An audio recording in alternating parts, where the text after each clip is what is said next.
There's the boy. Hello, how are you doing? Good, how are you? I'm doing all right. Thank you for asking. Do you want to do camera or no? Yeah, I was thinking camera. Let Yeah, me absolutely. We can do that. just close some stuff down. There's a lot of pressure on me now. Why is that? Because you said I'd have a lot of good questions, and that's a load. Oh, well, I mean, I figured you would, but if you don't, that's fine too. We can just shoot the shit. No pressure, I promise. Oh, yes. What? Hold on one second.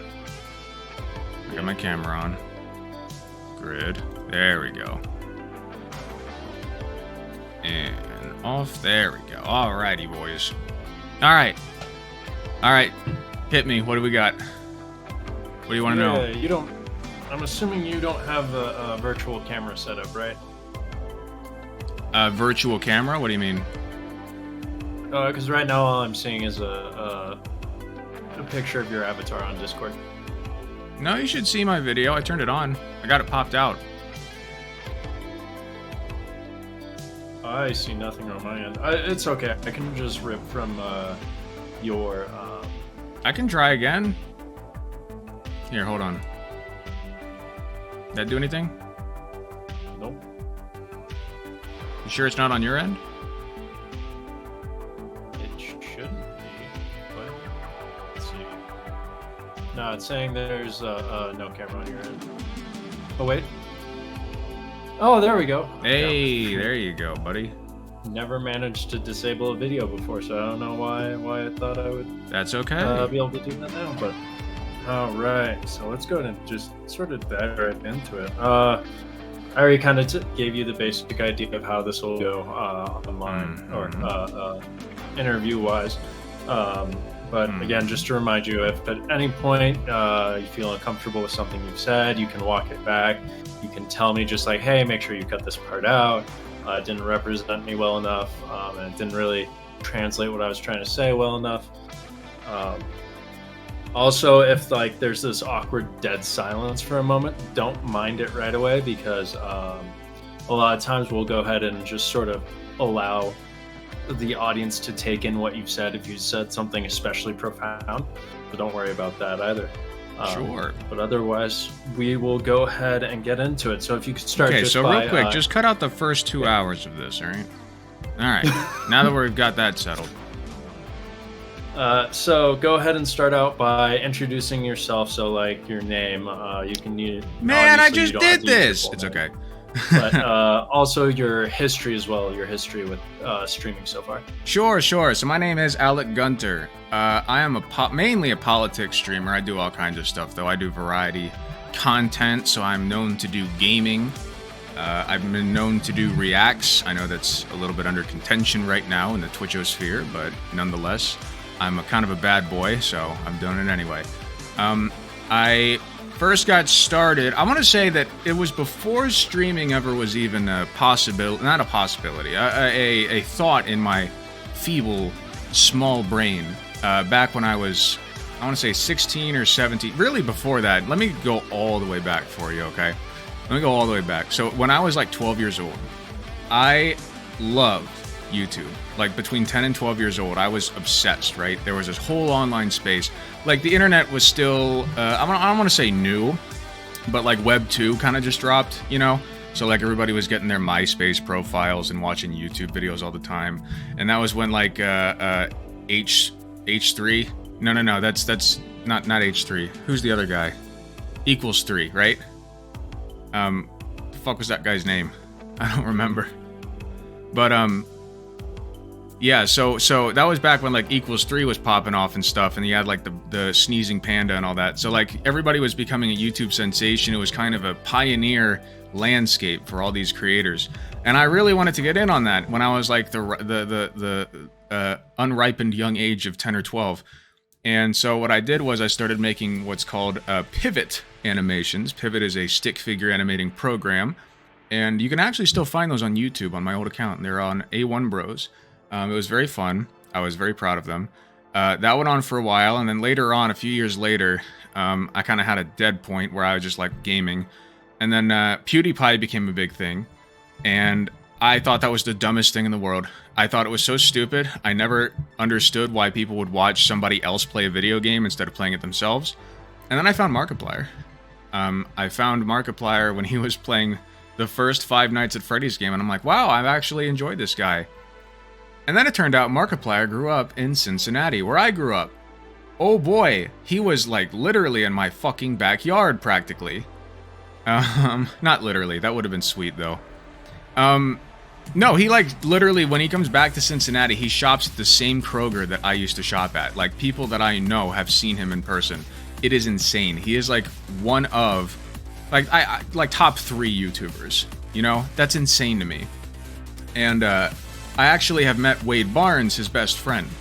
That was back when I had my old job at Envision Cinemas, and he would go in there often, and you know, we would just, like, the first time I saw him, I freaked out, and then after that, I kind of chilled out, and we had a few conversations, and it was fun. Anyway, all this rambling is to say I started my Let's Play account on YouTube when I was about 17 or 18, and I did that for about a year, pretty inconsistently. I felt cringe when I was doing it. If you go back and watch, it's actually my current YouTube channel. It's all still there. I kept it just as a relic, and I do find it quite cringe these days. I think I got better as I went along, you know. And then I had another dead period where I'm like, you know, I didn't think I'd ever be a content creator. And then I found, you know, in 2020, I started getting into politics because that's when like COVID started and everything, and a lot of people started streaming at that point. Hassan was getting real big. I found him in about, I want to say like early summer, and I started watching his YouTube videos, and I wasn't real big on Twitch yet. Finally, I went over to Twitch to watch him, and at first I thought, oh, well, this is weird. I don't know anything that's going on. I just saw like the letters KEKW on my screen because I didn't have the extension, and I'm like, this is stupid.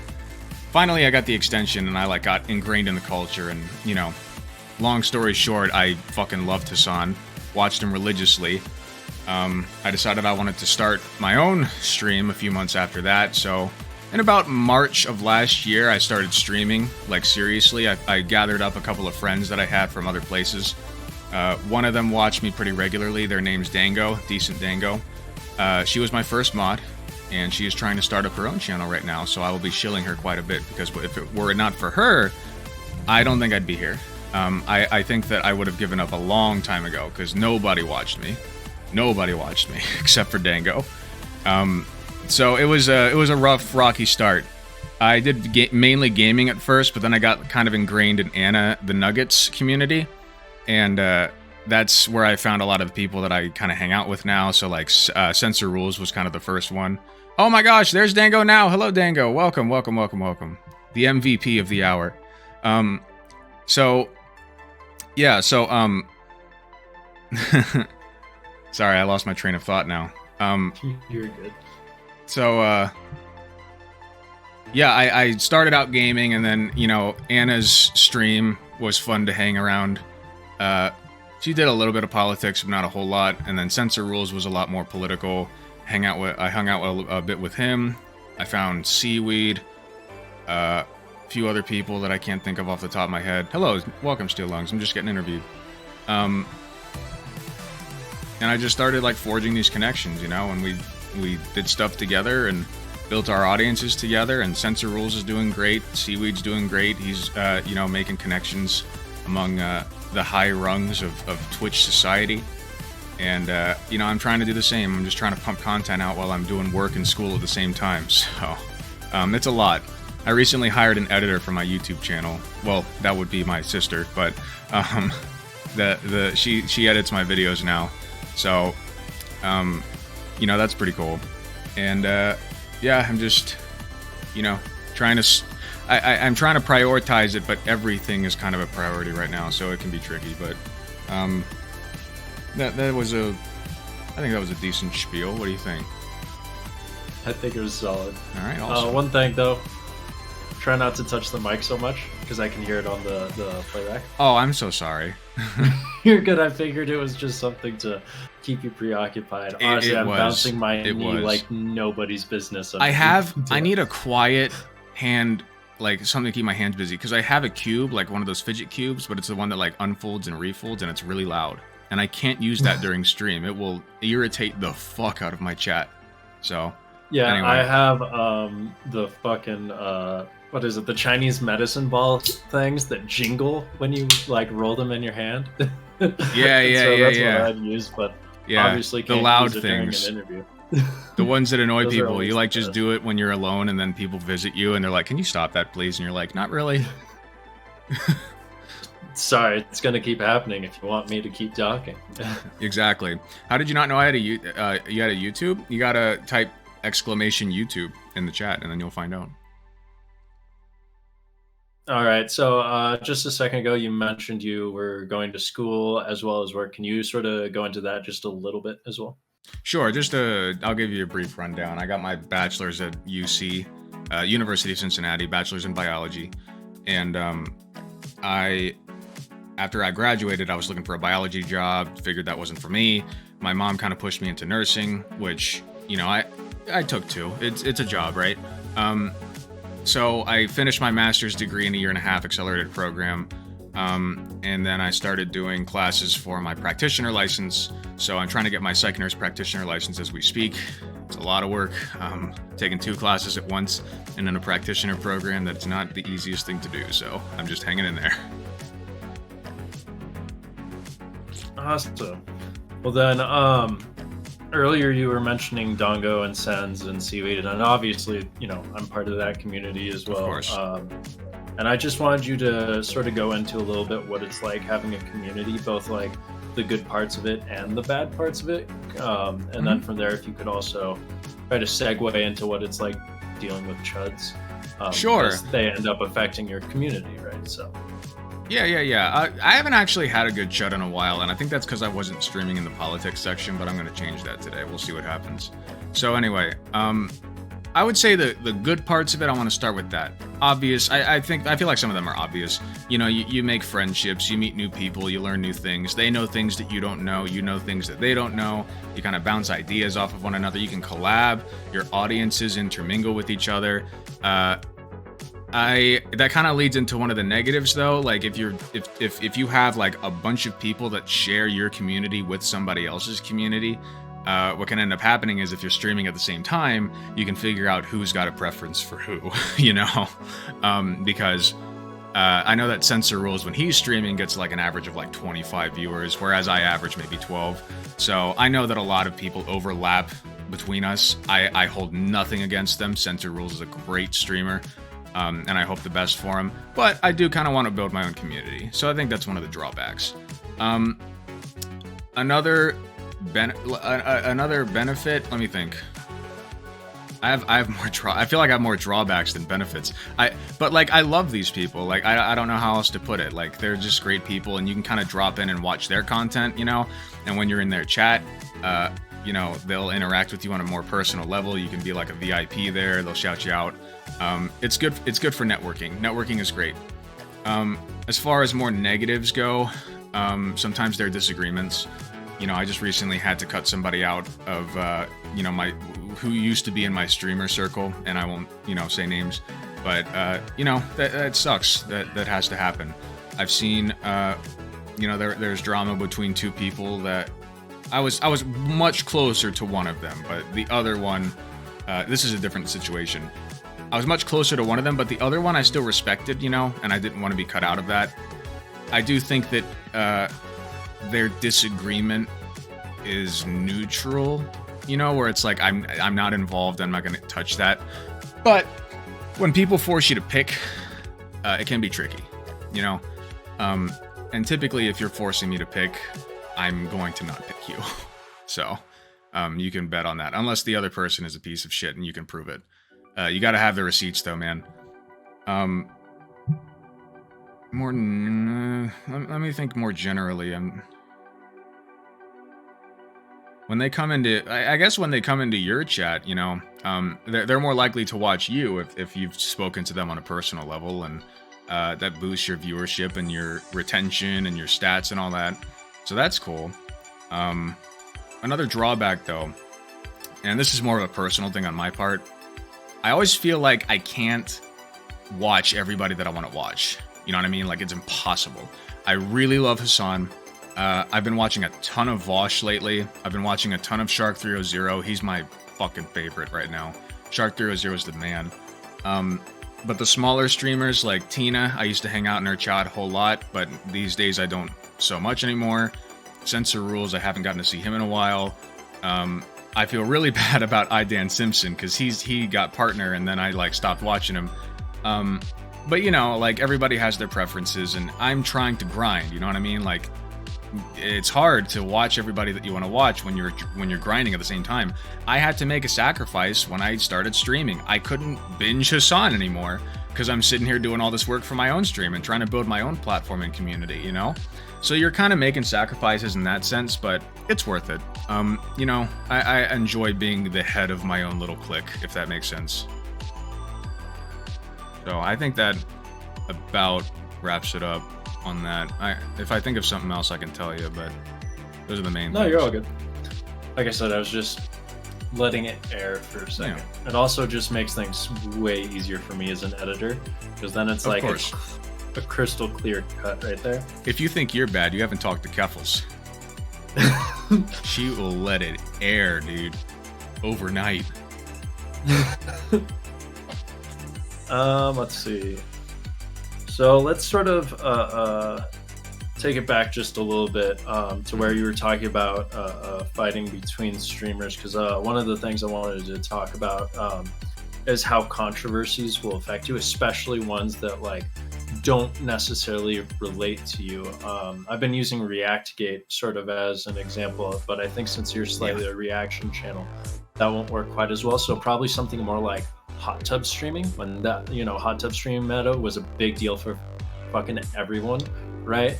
That didn't and they started really asking come up. the opinions of people who weren't connected to it.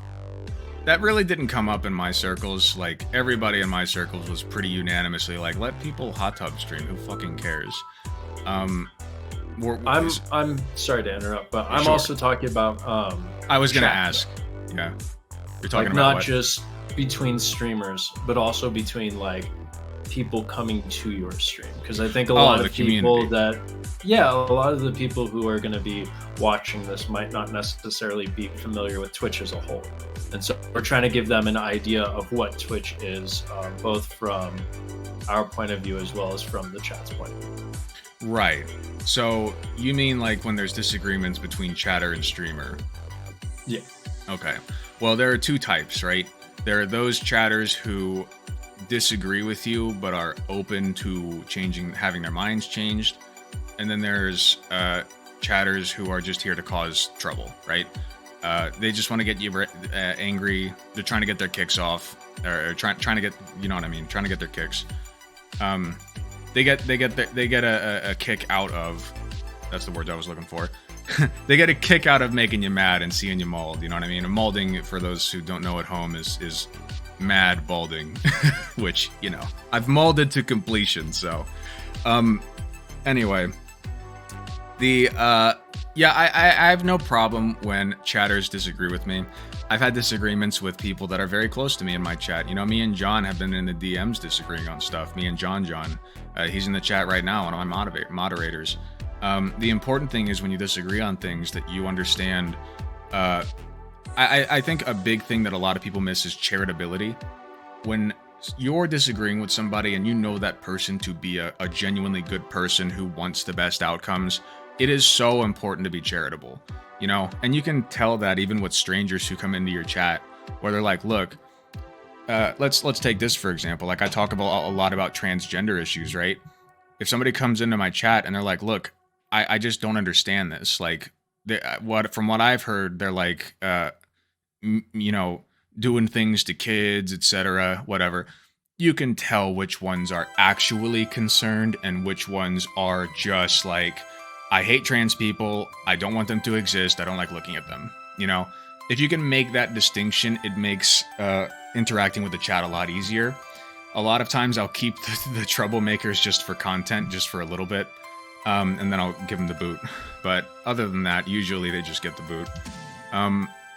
I respect people who have an affinity for, you know, keeping their mind open to changing their beliefs. So I have no problem with people disagreeing with me and hearing other perspectives. Awesome, thank you. Mm-hmm.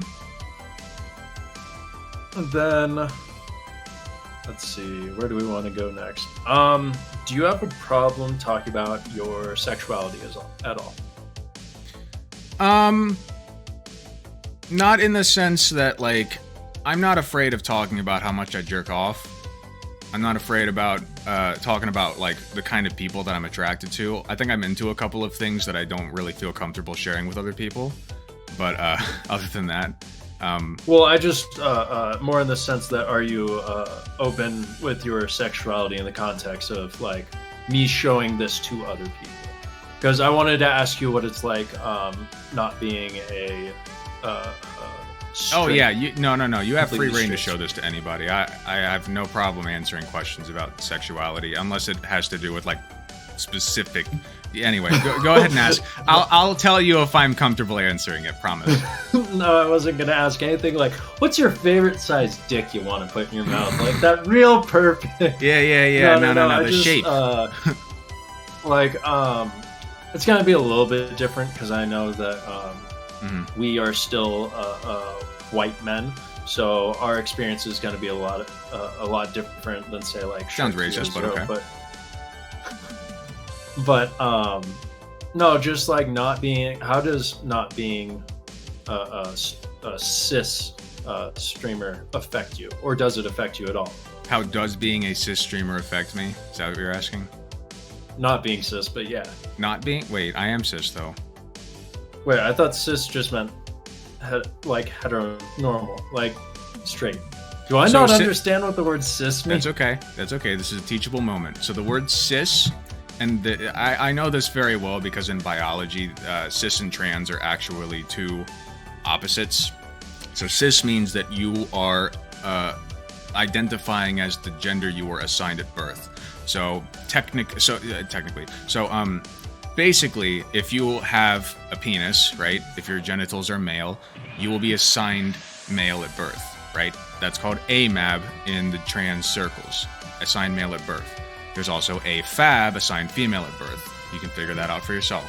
So when you're a cis, you are assigned male at birth or assigned female at birth, and you still identify as whatever you were assigned.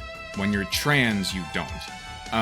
There are some exceptions. Non-binary people don't identify as either or both. Some of them consider themselves trans, some don't. Gender's a big wishy-washy collection of weird things, and but basically that's what cis and trans mean. Got it. All this time, I thought cis had to do with sexuality, not with gender. That's and okay. I am almost embarrassed. Almost. No, it's okay. Almost embarrassed that I didn't know that. It's Sorry, okay. I have a major amount of then. respect for you for not like gunning, like sticking to your guns and be like, no, this is what cis means. You know what I mean? I'm young enough that I am cool with being wrong about almost everything. I understand, because that's important.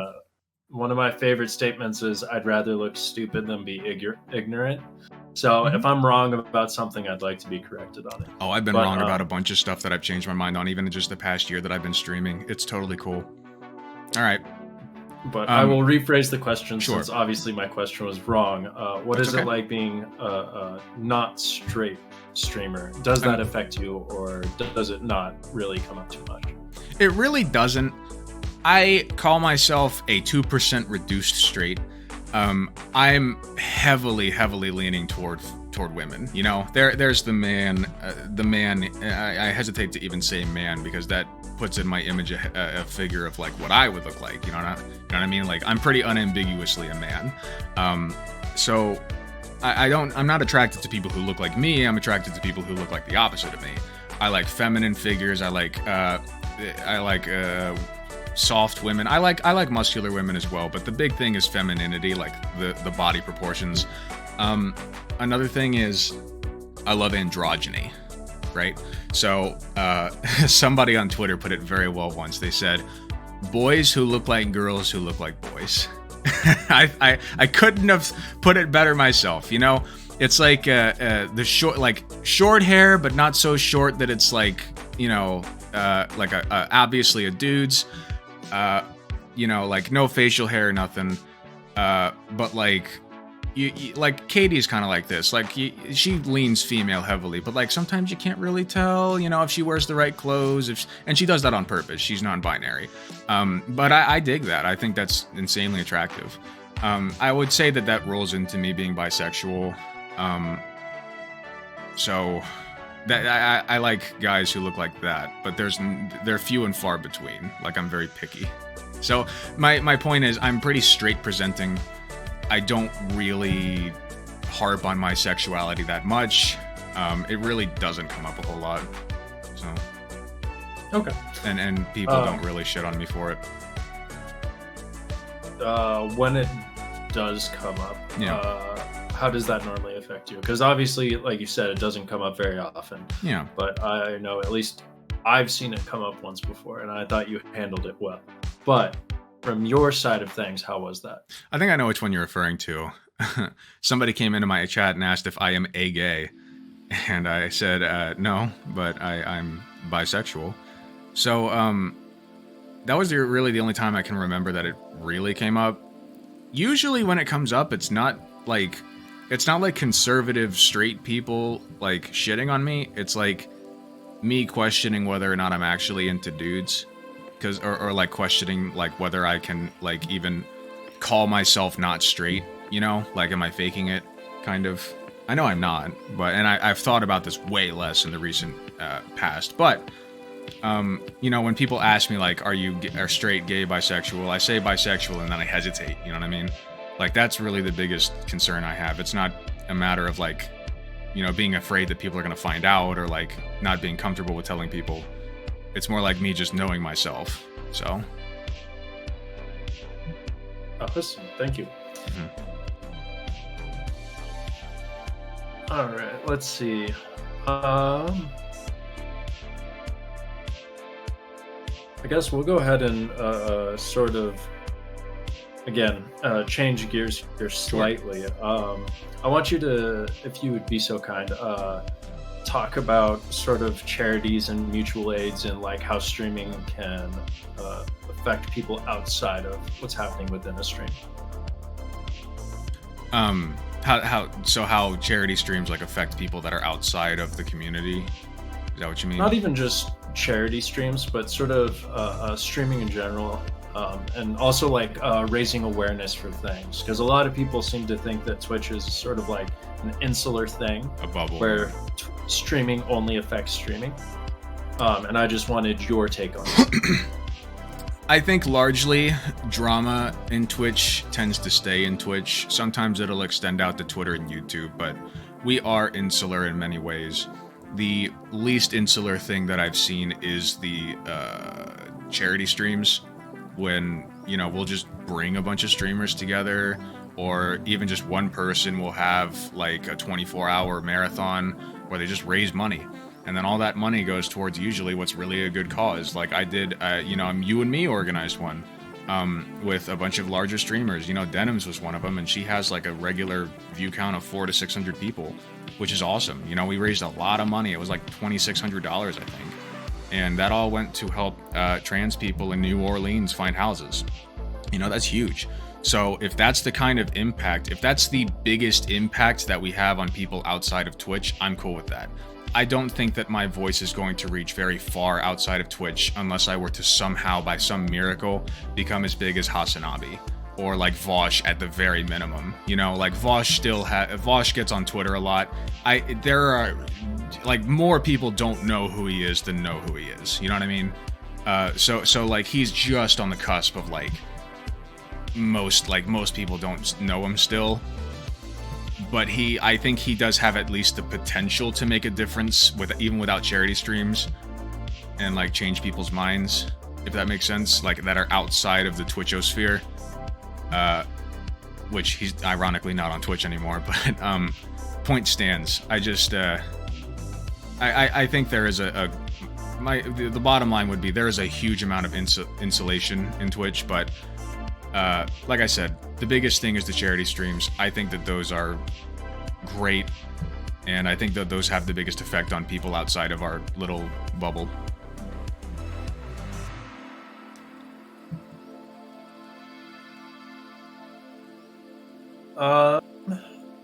Then let's see. I've got 2 more questions left, and Awesome. I'm debating if I should even ask one of them because Are it you kind of debating just me, goes bro? back to something we. I'm debating myself. Sorry to break Okay. it to you. I know debating is a fun performative art, but Sure is.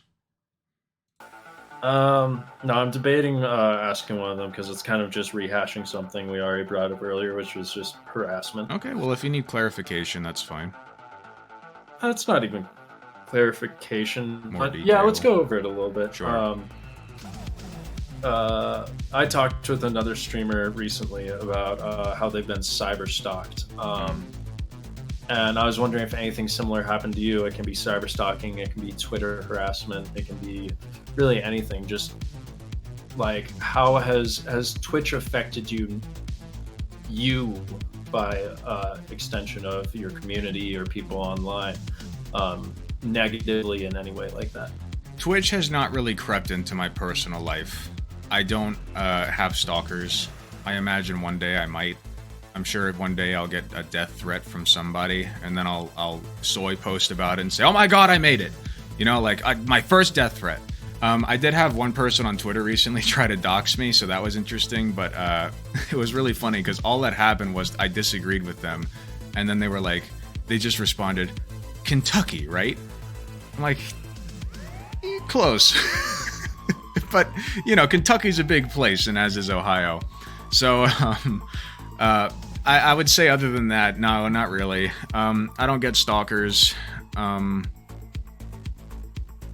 not yet, at least. I'm sure it'll happen. That's a boring answer, but No, it's good. I want as larger variety as possible because otherwise it looks like I'm just fishing for the answers I'm looking for. Right? Of course. Where it's just like Twitch is amazing and everyone should watch it. it's not amazing, but Actually, that's exactly what my next / last question was going to be. Excellent. What do you think of streaming / Twitch? Well, this goes into my political beliefs, right? Twitch is in many ways a great platform. I love the culture, I love the community, I love the emotes. They're my favorite part. I have over 300 emotes you can use in my chat at any given moment. It's very fun. I love some of the people. There's a great culture on here. There are a couple of things that I don't like. There's the main thing is like you as a Twitch streamer are constantly under the boot of those above you. You know, they're your boss and you don't even know who they are. You know, like you are constantly subject to their Twitch terms of service, their DMCA laws, which if you don't know what that is, that's, copyrighted music content and all that. So if you play copyrighted music, you're at risk of getting a strike on your channel. You get enough strikes, you can get your channel removed permanently. I just got recently, I got the boot for 24 hours because I was on Omegle, talking to random people. And I was being careful because on Omegle, it's a random chat site, right? I was being careful to make sure that nothing inappropriate was being shown. Doesn't matter. They have in their TOS that you can't do that because that's under, I guess that was under explicit content, their rules regarding explicit content. And I didn't know that it was a rule that you can't even be on that website. They have it I guess buried inside of their terms of service. Now, can I do anything about that? No.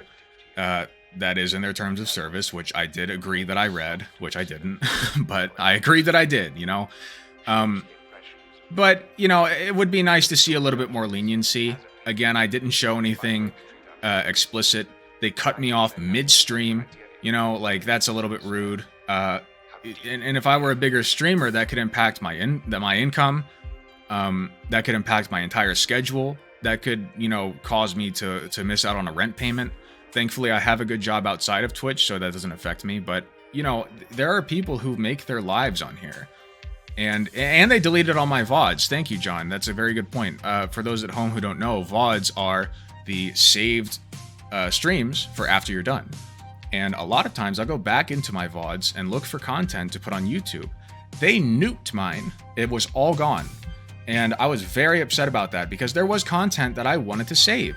You know, I can't get that back ever. That's lost work. That is lost hours and time and effort. And I will never get it back. I'll never be able to make a dime on it ever again. That's awful. Like, imagine you're so busy that you don't have time to go back and edit all of that into the things that you want to do. And so you wait and you wait and you wait. And then out of nowhere, it's just gone. Like, that's devastating for some people. So, Twitch has a lot of problems. A lot of problems. But at the end of the day, if I may, society that we live in is such that, you know, we have the corporate overlords. You know, Twitch is owned by Amazon, Jeff Bezos, and the only thing that they care about is the profit incentive. They want their dollar, right? As long as you're giving them their dollar, they'll take care of you, kind of, sort of, right? Just enough to get by.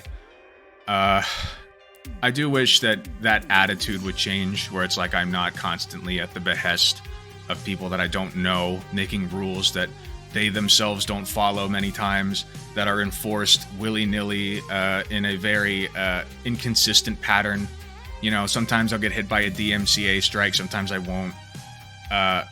You know, some people will get away scot-free streaming on Omegle. I clearly didn't. You know, and I understand that things get missed, but it happens entirely too often on Twitch. You know, recently somebody got permanently banned. Permanently, because they were covering the don't say gay bill in Florida. And when somebody in the chat asked, you know, what does that bill do? The guy answered, basically it says, I don't know if I should say it now because he got banned, but basically it says, do bad things to gay people, right? And he got banned permanently for that.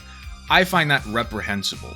That I don't know what I would do if my Twitch was gone. Like, I know that I'm not big by any stretch of the imagination, but I love what I do here. You know, this is so fun to me. I engage with my audience, and as far as I can tell, they love to watch me too. And not only that, but once you're banned from once you're banned from Twitch, I actually was banned from Twitter. That's another story. But once you're banned from Twitch, you can't even so much as stream with other people who are on Twitch. You can't be on anybody's channel ever, or else they'll get the boot too. That's crazy. Like, it's just cut off. And I can't stand that. Like, I fully disagree with that on every level. So, I love Twitch. I'm not going to stop doing Twitch. If there's ever a better platform that comes along that people are starting to migrate to that is more user-friendly, I will be moving to that, probably. Awesome. All right, that's all my pointed questions. But before I go, sure. Did you have anything you wanted to talk about, or were there any questions you think I should have asked? Because I'm also a streamer, so I can definitely be pretty narrow-minded on what I should talk about. Sure, yeah. There was one point that we brought up in DMs about, I brought up how to, like, kind of expand your audience a little bit and make a name for yourself. When I first started, like I said, I didn't have anybody watching me. In fact, I didn't mention this. I left it out. I could have gone on for probably an hour talking about my internet history. Or rather, my history on the internet. It sounds like something different when I put it like that. But I could have gone on for like an hour talking about it. I started, like, my very first Twitch stream was actually like a year before March of 2021. It was a year and a couple months, I think, a year and some change. And I streamed, what was it? It was a game. What was that game with the, I don't know if you know the game I'm thinking of. It's, oh yeah, Life is Strange. I was streaming Life is Strange with my girlfriend Katie because I thought it'd be fun. You know, I figured nobody would show up, but I just thought it'd be fun. Nobody showed up, as I imagined. I think like one person said my girlfriend was hot, and that's it. But she, we finished the game without streaming the rest of it. Like I said, I wouldn't be here right now if not for Dango and this other guy that is in my server. His name's Kanto in Discord. He goes by something else on Twitch. I forget what. But there were like friends that I had who watched me stream, who supported me. And had I not had that, I wouldn't have kept going. Like, I would have, there was more than one time where they could not watch me. They couldn't be there to watch me. and I just rage quit. Like, I just stopped streaming very abruptly and suddenly because I was frustrated. Nobody was coming in. I wasn't getting any attention, and I was like, what am I doing? This is stupid. So I would say for anybody who's like just starting out streaming, I thought about making a YouTube video about this. I'll try to keep it short, but I want to make like a few rules, you know, a few guidelines for getting started. One is don't stream to an empty room. Don't do it. Like, if your goal is to build an audience, don't stream to an empty room. The only exception I would say to that rule is have somebody who you can bounce ideas off of at the very least, like over voice chat or something, right? Have somebody else there with you. Make it an activity that you can do with somebody else, or have your friends there and chat with you, at least one person, right? Rule number 2 would be have a have a fucking good microphone, okay? Like, camera is hit or miss. The microphone really is the big thing. If your microphone is garbage, you're not going to go anywhere. People are gonna check out. They'll think you're so annoying. I think that there are some exceptions. If you can be a genuinely entertaining person, if you have like a bunch of friends who are willing to watch you and you have like 5 viewers in your chat, if you're extra super funny, if you're like attractive, can help, right? There are certainly exceptions, but in general, I would say at least get yourself what I got here. It's a Blue mic, or Blue Yeti mic, and use some software to help make your audio sound as good as it can, right? Third thing would be Twitch is an awful platform for growing your audience.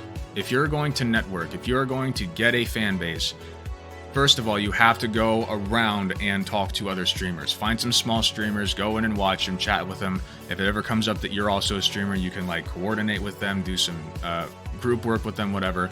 But another thing is upload stuff to YouTube. Go on TikTok, go on Instagram and Twitter. Get your name out on other platforms, because it's not going to happen on Twitch. Twitch is just a very, very poor platform for that, unless you know personally a large streamer. Our friend the Leftist Owl knows Vosh personally, and that got him like 1,000 followers. So that worked out well for him. Most people don't have that advantage. So, you know, go spread out, right? Spread your roots on the interwebs and make your name known. And that's really the best way to go about growing your channel, if that is your goal. I know some people just do this for fun. I'm an attention whore. I'm trying to get to like I said, Hasanabi levels. You know, I would love to be famous on this website. So those would be my basics for getting started. Other than that, I think we covered a lot of ground there, and I think it was a good talk. Awesome. Yeah, I agree. It's funny that you ended on that note, because me and Seaweed basically talked about the same thing, that everyone on Twitch is either like doing it just for the shits and giggles, or it's just such a whore for attention. Mm-hmm. Yeah, no, I'm shameless. I will 100% admit it. I love attention. I love it. I also think everybody eventually hopes to get to that point, right? Where they're just like, even if they're saying they're doing it just for fun, like I'm one of those people who's doing it just for fun and don't care. It would be awesome if I got super famous. Like, there's nothing wrong with that. So, of course. Oh, one more thing I want to add. Keep streaming. Don't stop, right? I took a year off, year and some change. The best time to start was, you know, however many years ago. The second best time's now. Just grind, okay? Don't ever stop. Anyway. All right. Then anything else you want to add? I don't think so. Not really. Like I said, I think it was a good talk. I had fun. Yeah, no, I really appreciated that. That was great. All right, well, thank you. Yeah, thanks for letting me interview you. Thanks for letting me do it during your stream, too. That was cool. I could see people talking in the chat, and it was hard to, like, not look over and see what they were saying. But right. No, I get how that is. I did the same thing during debates and such. Because I, too, am an attention whore. Yes, embrace it. Use that to your advantage. You got a good camera, you got a decent mic, you got a good look going on. I would say, if anything, moderate the background, you know, the background a little bit. But other than that, I mean, you know, just Follow my bro tips, and you too you at home can be just like me. 500 plus followers, maybe.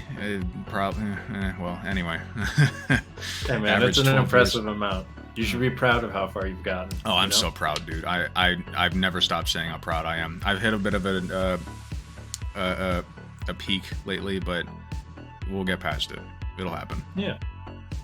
All right. Well, I will go ahead and let you get back to your stream. Thanks again for having me on, and good seeing you, chat. John, Dango, Steel Lungs. Nice seeing you guys.